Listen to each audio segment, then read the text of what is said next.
생큐아트 최승규입니다.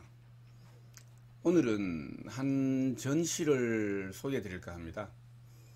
서울 종로구에 있는 바라카트 컨템포러리에서 국내에서 처음으로 열리고 있는 로버트 마두엘의 개인전입니다.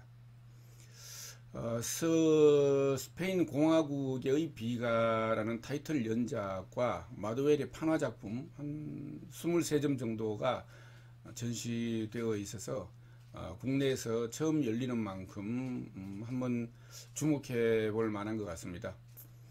이번 달 3월 5일, 이달 3월 5일 동아일보 26면에 20세기 뉴욕의 추상해졌다, 로버트 마두엘 비가전으로 전시가 소개되어서 반가웠습니다. 왜냐하면 한국에도 마두엘의 작품을 좋아하는 사람이 많이들 계시거든요. 인기 있는 작가입니다. 저 역시 좋아하고요. 우리 보통 이제 일반적으로 이야기하는 우리가 장르 개념으로 볼 때에 서양화 하시는 분들 뿐만이 아니라 한국화 작업, 심지어는 문인화, 서예하는 분들에게도 이 마두엘은 어필되고 있는 작가 중에 한 사람이죠. 로버트 마두엘은 유복한 집안에서 태어났습니다. 그림을 배웠고 또 유명한 미술 사가들을 통해서 미술의 시대적인 역할을 이해하고 안목을 키웠습니다. 그리고 마두엘이 활발하게 활동했던 20세기 후반의 뉴욕은 우리가 너무나 잘 알고 있는 잭슨 폴록, 마크 로스코, 윌리엄 데쿠닝 같은 작가들이 주역으로 추상 표현주의를 유행시킨 화려한 시절이었죠. 이 시기 또 마두엘은 뉴욕에서 유럽의 다다이즘이라든지 초현실주의를 미국에 연결시켜주는 그런 역할도 했습니다. 이 시기 마두엘은 자기가 가지고 있는 능력, 재능과 시대적 상황이 잘 맞아진 경우 같아요. 이제 미국의 유명한 미술평론가 클레멘트 그린버그는 그린버그의 글은 우리나라에도 여러 편 이제 번역 소개가 되고 했죠. 이 추상표현주의 회화가 특정 형태를 표현하지 않는, 그래서 의미가 없는 그림으로 언급을 하기도 했는데, 글쎄요, 그림에서 항상 구체적인 형상이 드러나야 된다라고 하는 고정관념도 독재적 조형관이죠, 그죠? 마두엘이 활동하던 당시 미국은 공산주의 진영과 이렇게 대립하던 냉전 상황이었습니다. 이 상황에서 미국은 이 추상회화, 추상화를 자유를 대표하는 이미지로 부각시키고 내세웠죠. 반면에 공산주의 진영에서는 정치적 선전을 위한 리얼리즘 회화가 유행했고요. 이제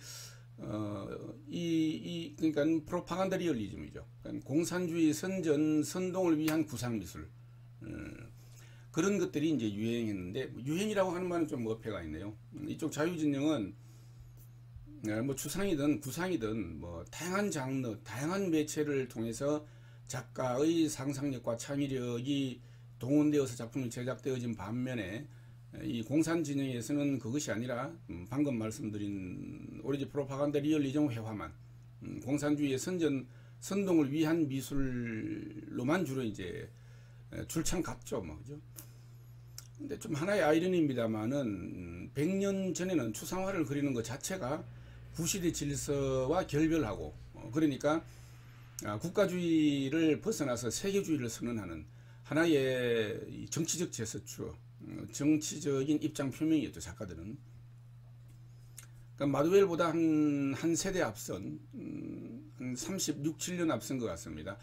이 러시아의 말레비치의 경우를 보면은 슈프레마티즘, 말레비치의 그 절대주의, 심플한 기하학적 추상화가 곧 유럽 부르주아 미술 전통과의 단절이었고, 동시에 충분히 혁명적이었다라는 견해를 피력했고, 레닌으로부터 지지를 받았죠. 근데 레닌이 죽고 스탈린이 정권을 잡으면서 추상화 등 이런 전위 미술은 무조건 퇴폐적 부르주아의 산물이라고 배척당했죠. 배척당하고 오로지 사회주의 프로파간다 리얼리즘 그림들만 허용됐습니다. 결과적으로 어땠겠습니까? 러시아 미술은 급속히 후퇴를 했죠. 미술의 영역을 제한하고 어떤 그 창의적 영역을 제한하고 말하자면은 이 중고등학교 포스터 그리기로 결국은 전락시키게 되는 거죠. 지금도 뭐 우리 중국 미술이라든지 그 북한 미술에서 흔히 볼 수 있는 그런 이제 선동 미술이 그런 이유라고 생각하시면 됩니다. 여하튼 그건 그렇고 이 바라카트 컨템포러리 1층 전시장에 그 글린 마두웰의 그림들은 뭐 그린버그가 그 특정 형태를 표현하지 않은 그래서 의미가 있느냐라고 하는 것과는 다르게 그 뚜렷한 감정을 드러내고 있습니다.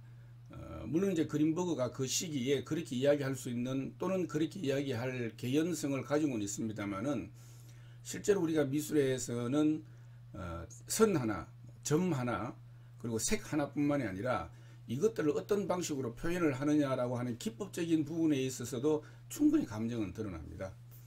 이 마두웰의 비가 연작이 1948년부터 시작되었고 마두웰의 대표적인 시리즈 작품이죠. 근데 이 시기 마두웰은 첫 부인인 마리아와 이별을 하고 아주 극심한 우울증에 시달리면서 자살까지 생각했던 그 시기였습니다. 어떻게 보면.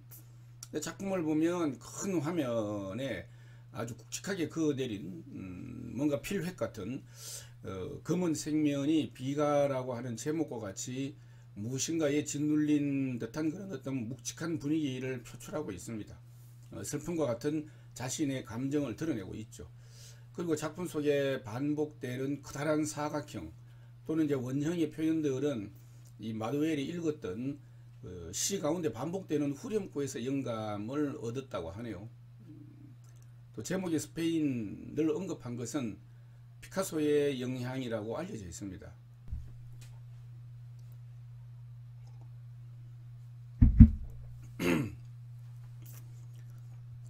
그러니까 이 시리즈 연작은 첫 부인 마리아와 헤어지고 멕시코인 아내와 멕시코 여행을 하면서 영감을 받은 것이라고 마두웰은 밝혔습니다. 뭐 파워 오브 러브였나요? 뭐 쉽죠.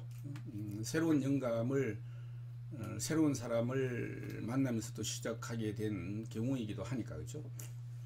근데 요즘 이 마두웰의 전시뿐만이 아니라 외국 작가들의 전시가 상당히 많이 개최되고 있습니다. 자주 눈에 띄고 있는데 이것과 관련해서 우리나라 화랑가의 재미있는 현상 하나를 좀 말씀드릴까 합니다. 무슨 말이냐면 경기가 호황을 누릴 때는 구상작품에 대한 구매 소장률이 높아지고 경기가 나빠지면 특히 전문 콜렉터들은 비구상 작품에 대한 매입 소장이 많아진다는 겁니다.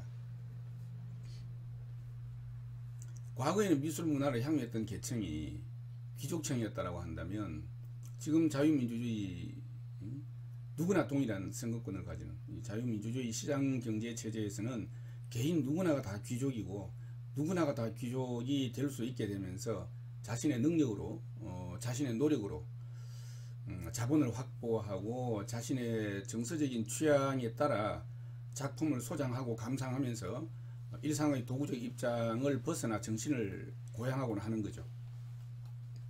이런 대체적인 경우에 있어서는 구상 작품에 대한 선호도가 아무래도 높을 수밖에 없죠.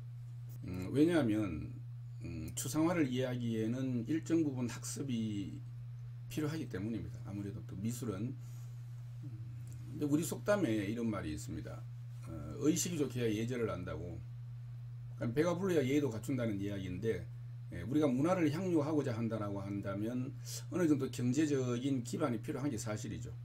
그래서 우리가 모든 예를 들면은 뭐 정치, 경제, 교육, 복지 이 모든 것 위에 문화가 있을 때 우리가 선진국이라고 하죠. 근데 여튼 경기가 어려워지면 그러니까 경기가 어려워지면 다시 말해서 먹고 사는 게 어려워지면 그러한 수요가 바로 즉각적으로 준다라고 하는 거죠. 이때 주로 전문 소장가들은 어차피 작품의 매수가 줄면 경기 회복될 때를 대비해서 작품성 위주로 매입을 하게 된다는 것인데 여기에 그간 일반 소장자의 눈길을 채 받지 못했던 비구상 작품을 소장하는 경향이 현재에 나타난다는 거죠. 근데 우리가 구상 작품을 많이 소장하고 경기가 좋을 때 호황을 누린다라고 해서 거기에서 선택되는 작품이 작품성이 떨어진다라고 하는 것은 전혀 다른 문제죠. 그만큼 선택의 여지가 넓어지고 개인의 취향이 그만큼 강조되는 것이기 때문에. 근데 지금 우리나라의 상황은 구상, 비구상을 나눌 수 있는 이런 상황이 지금 아닙니다. 미술계 입장에서는 이렇게 경기를 논할 계제 자체가 없죠. 지금 뭐 현재 역대 정부 가운데 이렇게 미술 정책 자체가 정발해버리고 현장 미술이 이렇게 철저하게 외면당하는 사례가 없었기 때문에 여기에 대해서는 제가 뭐 따로 말씀을 드리도록 하겠습니다. 그래도 유튜브를 통해서 이런 우리나라의 여러 가지 뭐 정치, 경제적인 이런 이슈들을 한번 찾아보는 것도 좋을 듯 합니다. 굳이 추천을 드리자면, 저도 이제 많은 유튜브 방송을 자주 보지만은 그 정규재 주필님이 하시는, 그리고 또 신의 한수, 신의식 님이 하시는, 그리고 안정권 대표님이 또 하시는 방송들, 그리고 팽민TV, 그 다음에 도란뿌, 그 다음에 성재준TV, 배승희 변호사님, 그리고 진성호님의 융단폭격, 그 다음에 요즘 이현주 의원님 등등, 우리가 이런 현실적 상황에 대한 판단의 복원력을 가져다 줄 수 있는 탁견이 많이 나옵니다. 그래서 저도 자주 보고 또 한번 이 자리를 빌어서 권해드리기도 하는데, 국내 현장 미술계 상황이 이렇다 보니까 구상이다 비구상이다 이런 뭐 자체가 자칫 말 많고 탈 많은 소지가 있기 때문에 국내 작가보다 안전하게 차라리 외국 작가를 초대 유치하는 전시가 많아진 것이 아닌가 합니다. 그리고 지난해 2018년 국내 신문이 모두가 약속이라도 한 듯이 미술계에 전혀 지면을 할애하지 않았습니다. 저는 왜 그런지 궁금합니다. 몇 번 제가 그걸 확인해 보려고 접촉을 시도했는데 이루어지지 않았는데, 이러한 부분들에도 같이 좀 비추어서 생각해 볼 수 있는 상황이 아닌가, 그런 생각을 또 하게 되죠. 이런 가운데에도 굴하지 않고 미술을 통해서 시대를 보려고 하고 시대의 미술이 가지는 대사회적 역할에 애쓰고 계시는 많은 분들께 정말 박수를 보내드립니다.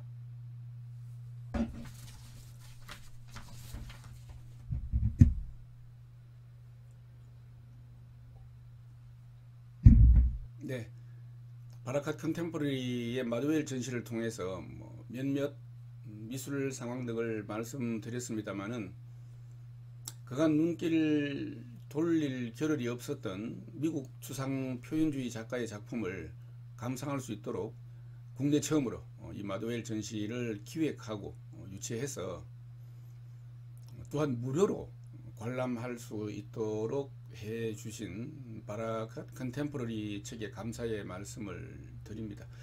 전시는 5월 12일까지네요. 아직 좀 시간이 남아 있으니까 한번 감상의 기회를 가져보시면 더 좋을 것 같습니다. 미술로 만드는 아름다운 세상, 생피아트 최승기였습니다.